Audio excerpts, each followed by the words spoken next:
Selamat pagi, siang, ataupun malam kepada teman-teman semua dan juga kepada Ibu Dewi selaku dosen bisnis plan kami. Perkenalkan, nama saya Jonathan Alexander Lim dari kelas LC28 dengan NIM 2301 8724 25.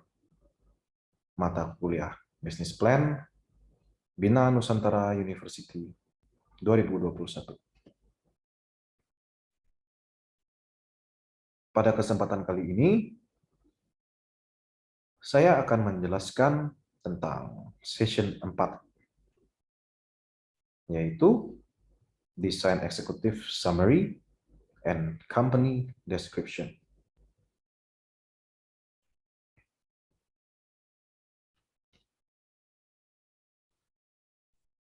Pada session 4 ini, menjelaskan dua subtopik ya. Ada dua subtopik, yaitu yang pertama adalah Executive Summary dan juga Company Description. Jadi pada session 4 ini ada dua topik ya, ada dua subtopik. Nah,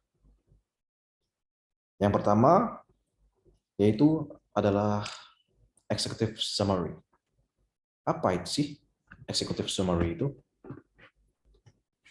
Executive Summary merupakan hal yang penting dalam sebuah perencanaan dan rancangan bisnis. Dalam membuat Executive Summary, kita harus memperhatikan setiap penggunaan kata dan kejelasan dalam peringkasan. Jadi nggak boleh menggunakan kata-kata yang kayak kata-kata gaul, kata-kata yang kurang baku. Jadi kata-kata itu jelas dijelaskan agar menjadi menarik bagi pembaca yang meluangkan waktu untuk mengetahui perusahaan dan produk yang kita miliki atau yang kita tawarkan. Ataupun jasa juga bisa. Nah, di sini eksekutif summary artinya dibaca oleh orang lain. Pasti dibaca oleh orang lain yang ingin mengetahui perusahaan kita, yang ingin mengetahui produk atau jasa yang kita miliki. Jadi, untuk membuat pembaca itu menjadi tertarik dan juga mendapatkan emosionalnya, maka dari itu eksekutif summary ini kita harus buat semenarik mungkin. Jadi para pembaca itu tidak menganggap, oh saya cuma buang-buang waktu saja membaca eksekutif summary dia ini. Isinya tidak menarik, isinya tidak bagus. Jadi pembaca itu menjadi menarik dalam membaca summary kita. Apalagi investor ya kalau yang baca. Kalau dia melihatnya bagus, dia lihatnya menarik, dia bisa invest di situ, dia bisa jadi mitra kita. Siapa tahu dengan penggunaan kata dan kejelasan yang menarik, yang bagus, investor bisa tertarik dengan bisnis kita. Nah, yang kedua adalah two type of executive summary. Jadi, di dalam executive summary ini ada dua tipe. Yang pertama adalah the synopsis summary, dan yang kedua adalah the narrative summary. The synopsis summary itu menjelaskan secara singkat, namun detail. Ya, walaupun dia cuma jelasinnya secara singkat, tapi detail.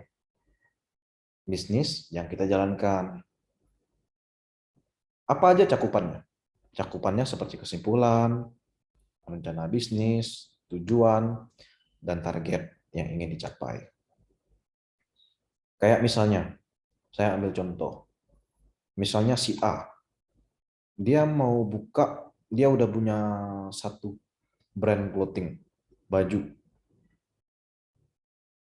Dia punya tujuan. Oh, tujuan brand aku untuk apa? tujuan brand saya ini apa? Oh, mungkin tujuan brand saya ini, aku ini harus bisa go internasional. Seperti baru yang kemarin itu ada kan, sampai ke Amerika. Brand lokal tapi bisa sampai Amerika. Bisa menjangkau New York Fashion Week. Nah, artinya sudah go internasional. Nah, oh saya juga pengen brand saya bisa sampai ke sana. Brand saya bisa dikenal luas oleh orang lain. Nah, dan target yang ingin dicapai ini apa? Oh, yang mudah-mudah saja. Si A ini bilang, target kita penjualan sebulan misalnya 200 pieces baju. Artinya untuk mencapai target yang ingin dicapai itu butuh apa? Yang pertama butuh niat. Yang kedua butuh kerjasama yang baik antar tim. Ya, kalau tidak ada niat, tidak ada kerjasama yang baik, kemudian harus ada semangat, itu pasti tidak akan bisa mencapai target yang ingin dicapai. Kemudian untuk mencapai target tersebut, kita juga membutuhkan rencana bisnis. Nah, jadi kalau kita cuma let it flow, let it go, let it flow, ya tidak akan tercapai karena kita tidak mempunyai suatu perencanaan bisnis. Kalau kita punya satu rencana bisnis, jadi kita bisa tahu, oh, next step kita harus ke sini, kita harus melakukan ini, kita harus melakukan itu. Jadi semuanya itu sudah direncanakan. Nah, tipe yang kedua adalah the narrative summary. The narrative summary ini dibuat untuk memberikan kesan dan emosional bagi pembaca.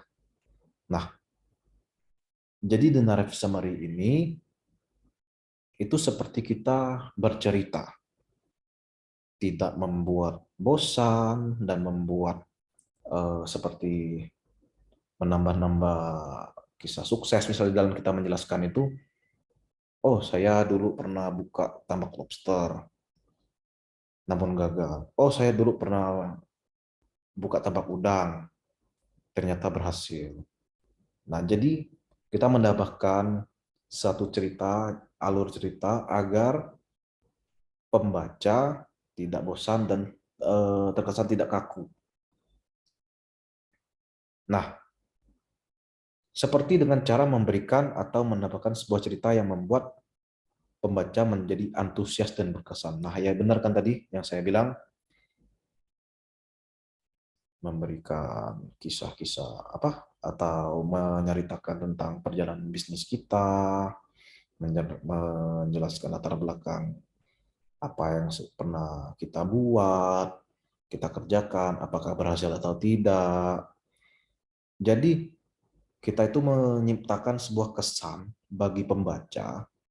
Oh, ternyata yang punya perusahaan ini, yang punya bisnis ini, dulu pernah buat ini, buat bisnis ini. Dia pernah gagal, dia pernah berhasil, dan sekarang dia punya bisnis ini. Oh, ternyata dia orangnya bagus. Jadi kita menciptakan sebuah emosional dan kesan bagi pembaca. Sehingga yang pembaca itu menjadi antusias untuk membaca summary kita. Oke, lanjut. Yang ketiga adalah company description.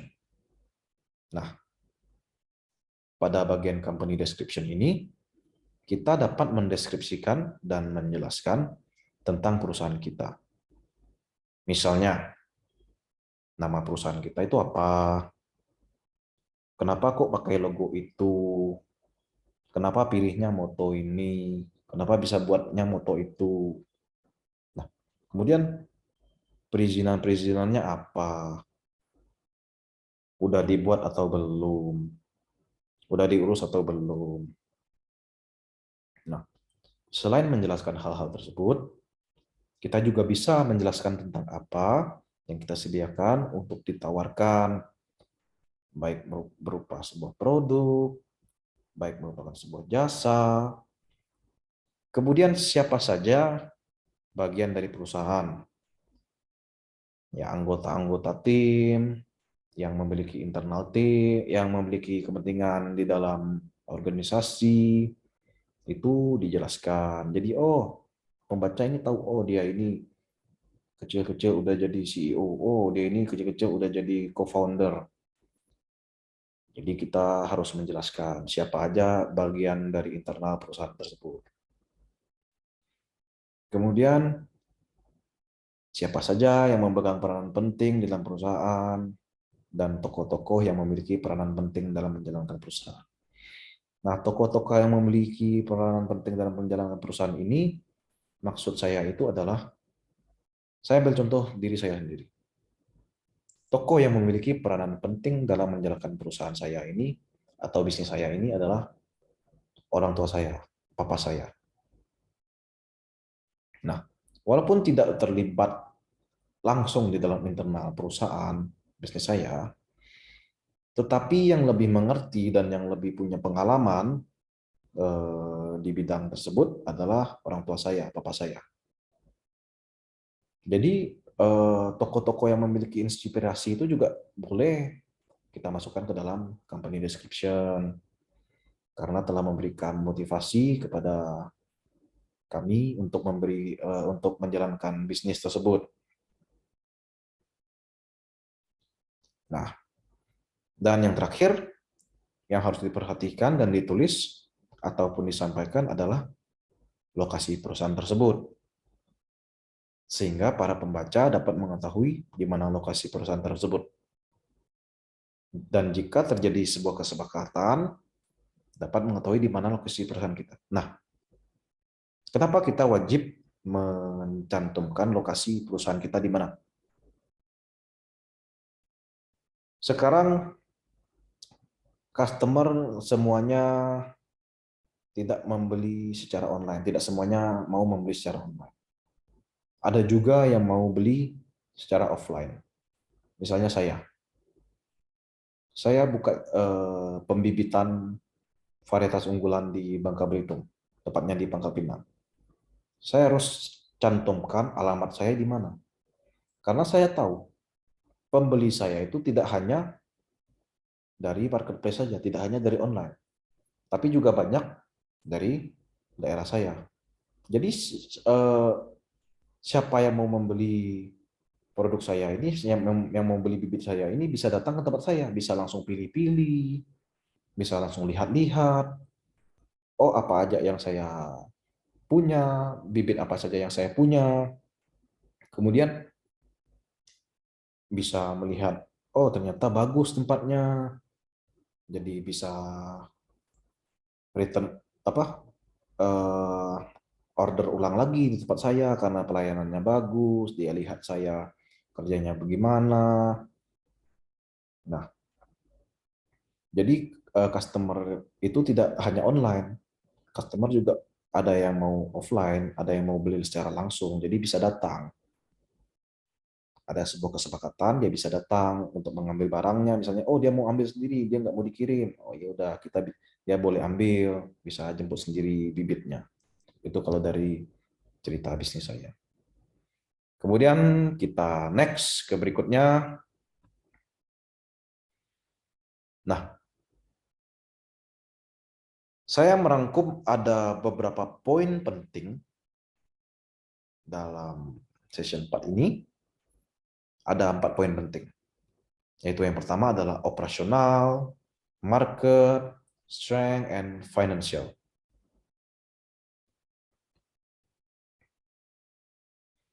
Nah, operasional ini untuk apa?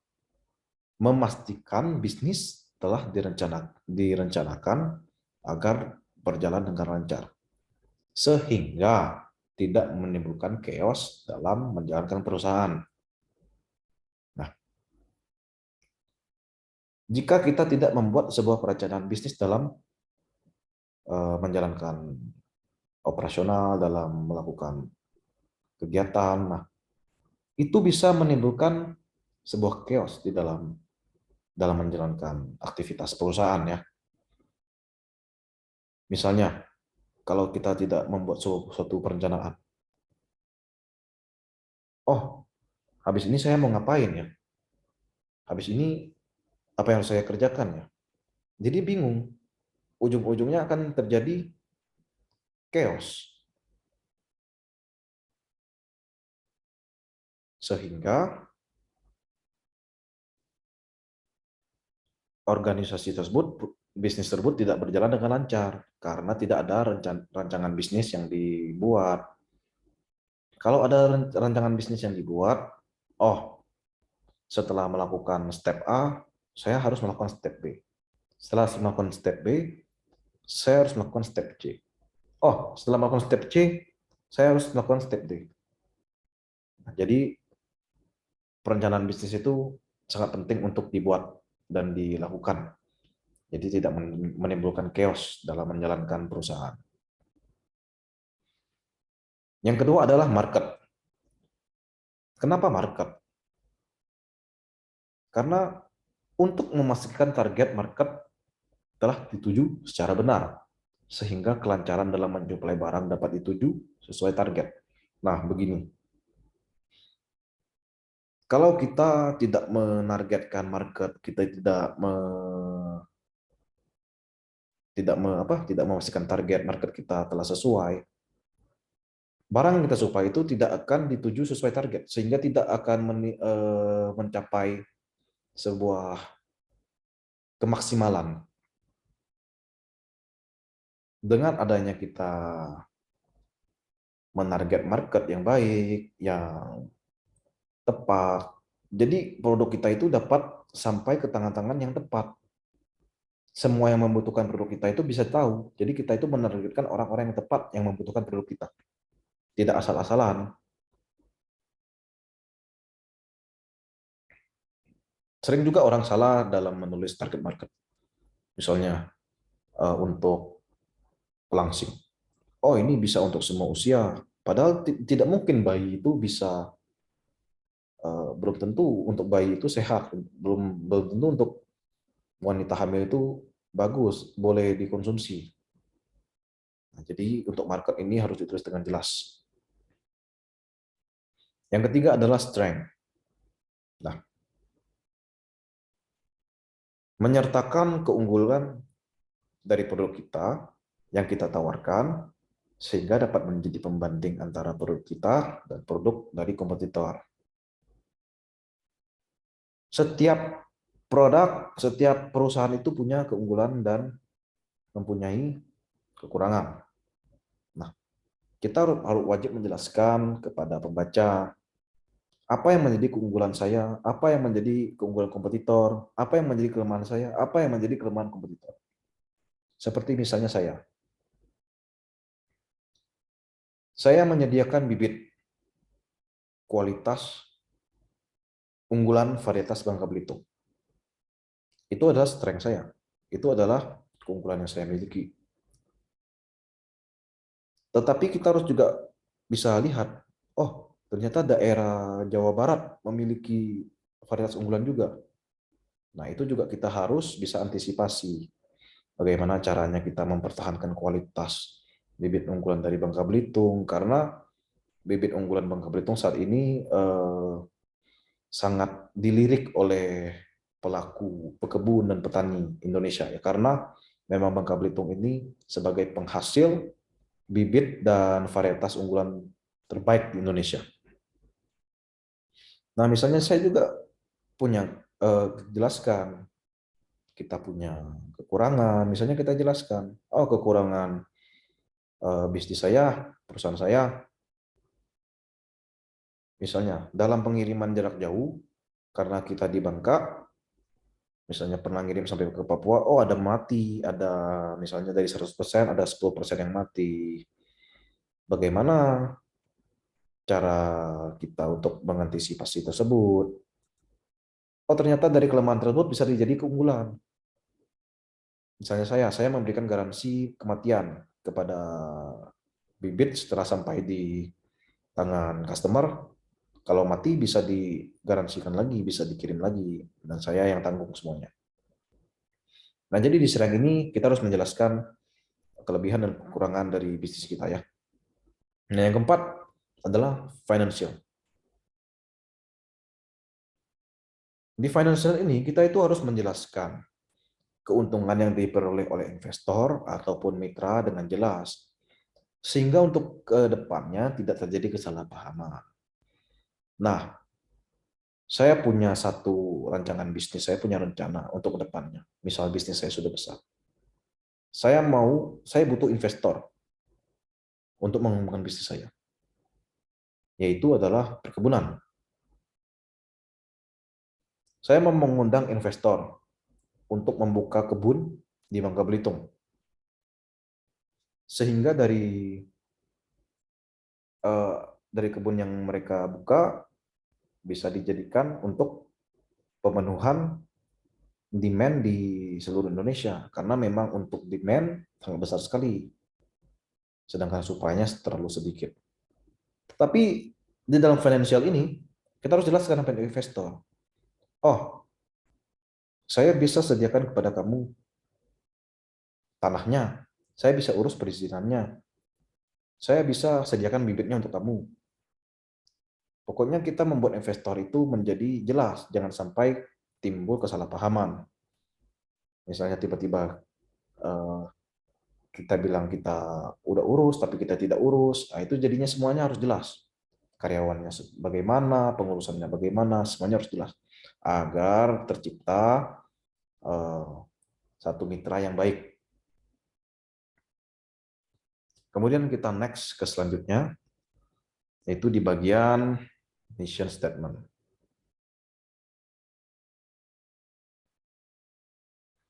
Di bagian ini kita itu disuruh untuk mendescribe perusahaan yang kita miliki. Nah, ada beberapa poin yang kita harus jelaskan. Seperti yang pertama adalah range or nature of products or service offer. Yang kedua, quality. Yang ketiga, price. Yang keempat, service. Yang kelima, overall relationship to customer. Yang keenam, management style or relationship to employee. Masih ada lagi. Yang ketujuh, nature of work environment, relationship to rest of industry, incorporation of new technology or other new development, growth profitability goals, relationship to community or environment, or other social responsibility goals, other personal or management goals. Nah, kita ini harus menjelaskan dan mendescribe company kita. Yang pertama itu ada menjelaskan produk apa atau jasa apa yang kita tawarkan. Misalnya kalau saya punya brand makanan namanya ayam goreng geprek. Oh, saya harus jelaskan. Oh, ternyata produk saya adalah ayam goreng.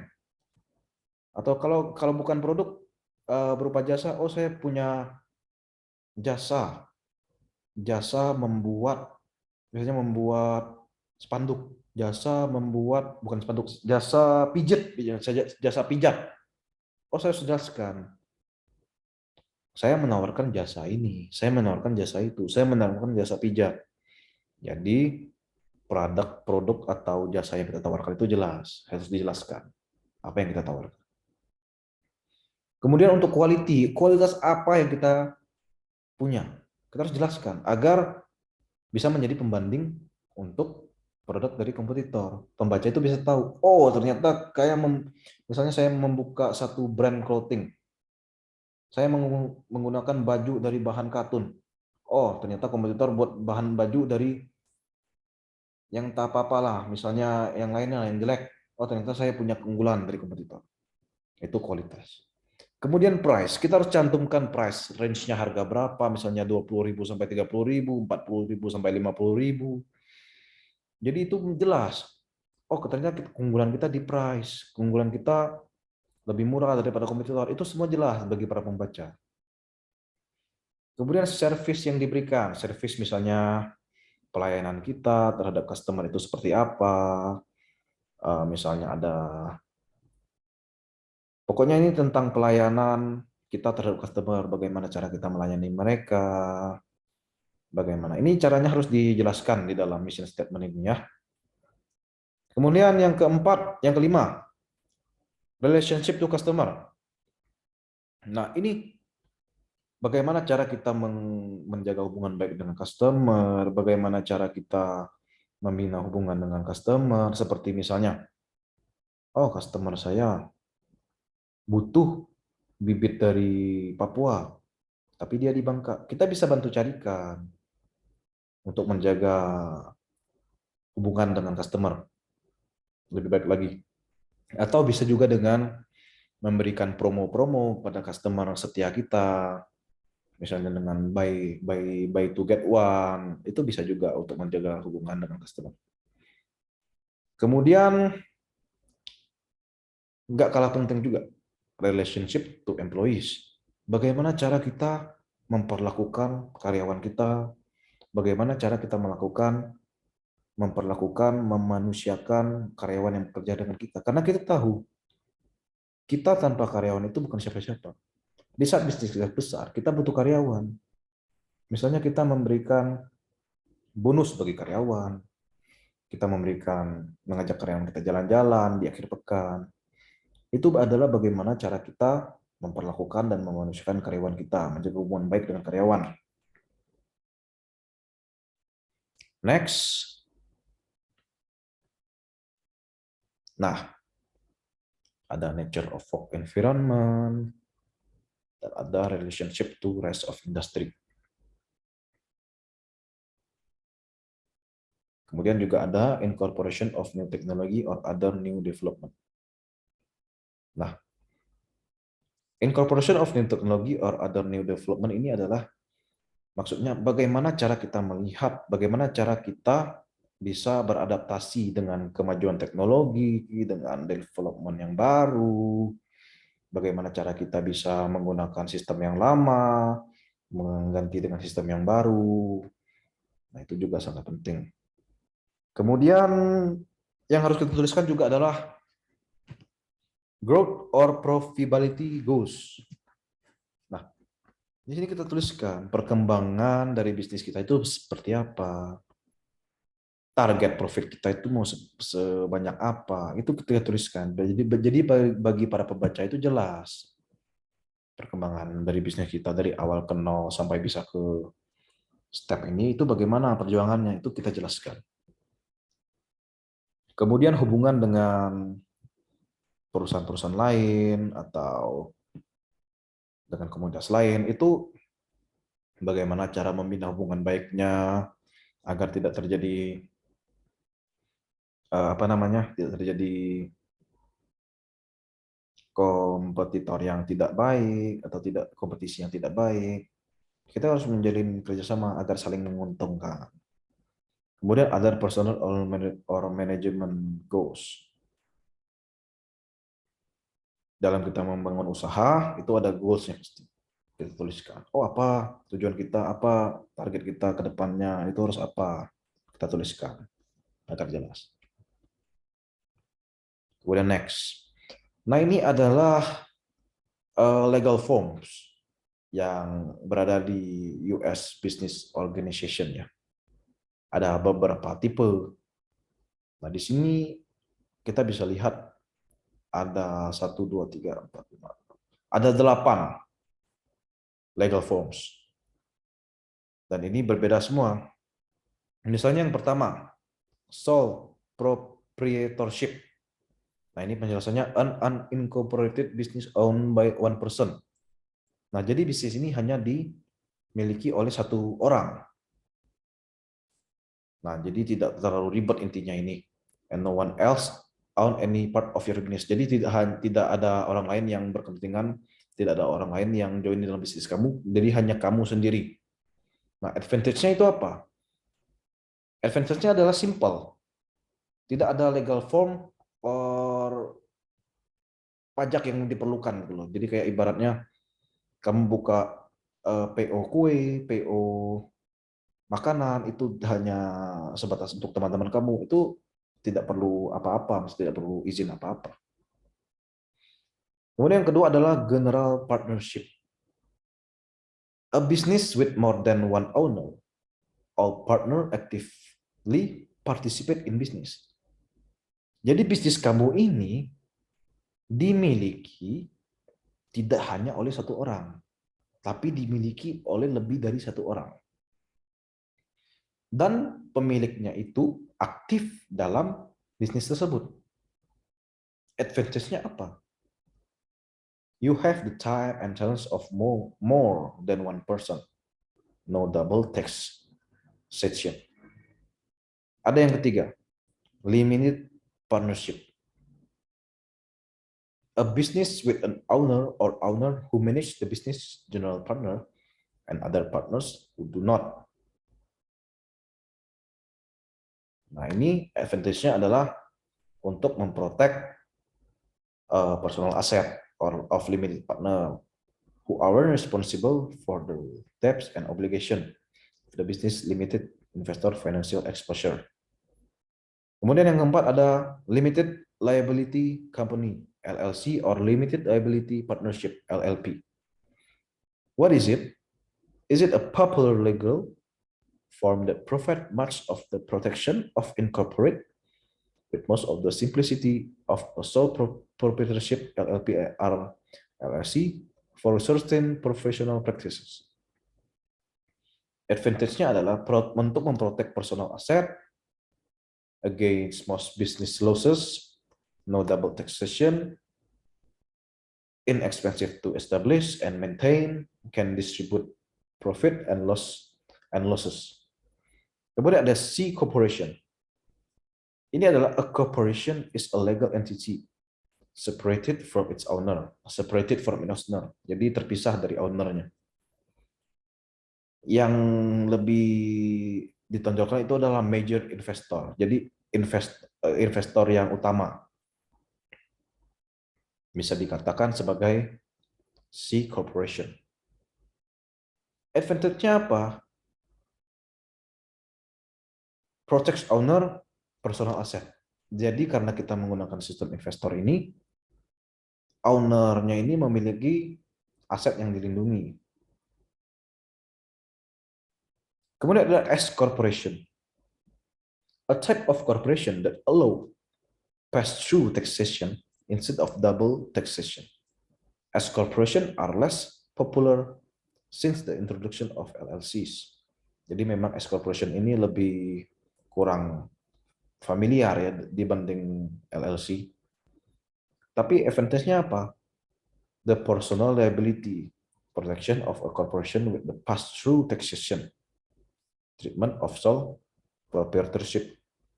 Kemudian ada B corporation, a type of corporation allowed for in several states that is organized for the public benefit as well as for the benefit of the shareholder. Nah, ini advantage-nya untuk memberikan kepada perusahaan perlindungan legalitas dan responsibility for making decision untuk mengambil keputusan, motivated by achieving a public good rather than merely maximizing profits. Kemudian ada not for profit social organization. Ini not for profit ini seperti badan-badan amal, seperti ada kitabisa.com itu yang lembaga non-profit, atau kita membagi-bagi sumbangan itu untuk mengumpulkan sumbangan, itu adalah lembaga non-profit. Lembaga non-profit ini tidak dimiliki untuk kepentingan pribadi, tidak untuk profit, tapi untuk kepentingan orang yang membutuhkan, seperti badan amal, untuk bagi-bagi sedekah, itu lembaga non-profit yang tidak mengambil profit sedikit pun. Nah, kemudian ada legal issues dari legal form tadi. Legal form kamu itu, bisnis kamu itu, what is the legal form of your company currently? Jadi legal form apa yang company kamu itu butuhkan? Apa itu sole proprietorship, general partnership, limited partnership, LLC, limited liability company, or C corporation. Itu bisa dipilih sesuai dengan legal form tadi. Kemudian, what is the intended legal form? It different from above. Ada sole proprietorship, general partnership, limited partnership, LLC, dan C corporation. Itu bisa ditulis. Kemudian ownership. If a sole proprietor or partnership, list the owner. Tulis siapa aja yang berkepentingan di dalam bisnis tersebut. If incorporated, how many shares of stock have been issued? Ditulis secara lengkap. Who own the stock and what amount? Siapa yang memiliki persediaan barang tersebut dan berapa yang ia miliki? Tulis. In which state, province, country, dan lain-lain, or you legally incorporated or registered to do business. Listed and specific. Di sini kita harus menuliskan di negara mana kita menjalankan bisnis tersebut, di provinsi mana, di kota mana, apakah bisnis yang kamu kerjakan ini legal. Ditulis juga list date and specificnya. Kemudian ada have you secure written agreement between principal, supplier, investor.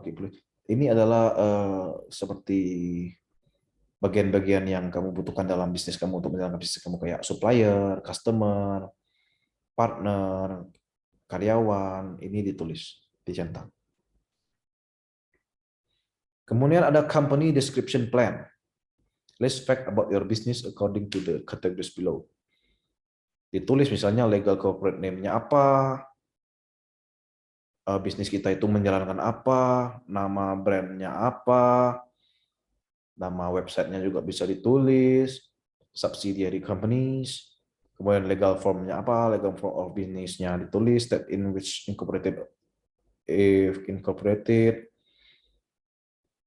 Nah, ini jika ada ininya. Kemudian county in which business is licensed, owners of company or major shareholder, management, leadership, chairperson of the board. Ditulis ini siapa aja yang memiliki kedudukan di dalam sebuah perusahaan tersebut. Presidennya siapa, CEO-nya siapa, Chief Executive Officer, other key management member, seperti manajernya siapa, karyawannya siapa aja, kemudian ada governing advisory bodies, number of members, ada berapa anggota dalam perusahaan kamu itu, ditulis secara lengkap. Kemudian lokasinya di mana, ini juga ditulis. Company headquarters, place of business, ini tempatnya di mana, alamatnya di mana, ditulis. Branches, geographic area serve. Kemudian ada developmental stage. Kapan perusahaan kamu itu terbentuk? Itu ditulis. Stage of formation or immediate goals. Goals-nya apa? When product or service well introduced. Kapan produk atau jasa itu dikenalkan, itu harus ditulis. Tanggalnya, misalnya kapan dipublikasinya. Progress of current plans and milestone reach, apa saja yang sudah dicapai, apa saja target yang sudah dicapai, yang sudah diraih, penghargaan apa saja yang sudah diraih. Other development indicator. Kemudian juga financial status ini juga sangat penting untuk dituliskan. Yang pertama ada last year total sales. Last year total sales ini total penjualan kamu ini tahun lalu itu berapa. Kemudian last year protects profit, sales and profitability by division or product line. Current number of employees. Misalnya di tempat saya bekerja ada 10 orang misalnya karyawan. Oh, kamu harus tulis di perusahaan kamu itu ada berapa orang yang bekerja. Amount of funds sought. Basic use of funds sought, previous funding and major financial obligation. Jadi kamu tulis pengeluaran kamu berapa, untuk hariannya berapa, Kemudian ada product and services, general product or service description. Nah ini ditulis produk kamu ini dideskripsikan, jadi dituliskan secara apa aja produk yang kamu miliki atau jasa yang kamu miliki. Kemudian number and type of lines, number of product or services in each line, dan ada patents and license. Atau kalau punya ya ini, kalau punya kayak copyright, patent, kamu sebut memiliki sebuah paten yang kamu pegang, ini bisa dihukumkan jika ada yang menduplikat. Trademark license ini jadi kayak sebuah brand yang kamu miliki sendiri. Next. Oke, presentasi saya sampai di situ. Thank you untuk semua teman-teman yang telah melihat, menonton video saya, mendengarkan presentasi saya, terutama kepada Ibu Devi yang menjadi dosen yang sangat baik dan membimbing kami semua dalam belajar, menjadi mentor kami semua dalam berbisnis, memperbaiki yang salah, karena beliau lebih berpengalaman daripada kami. Terima kasih untuk bimbingannya dan perhatiannya.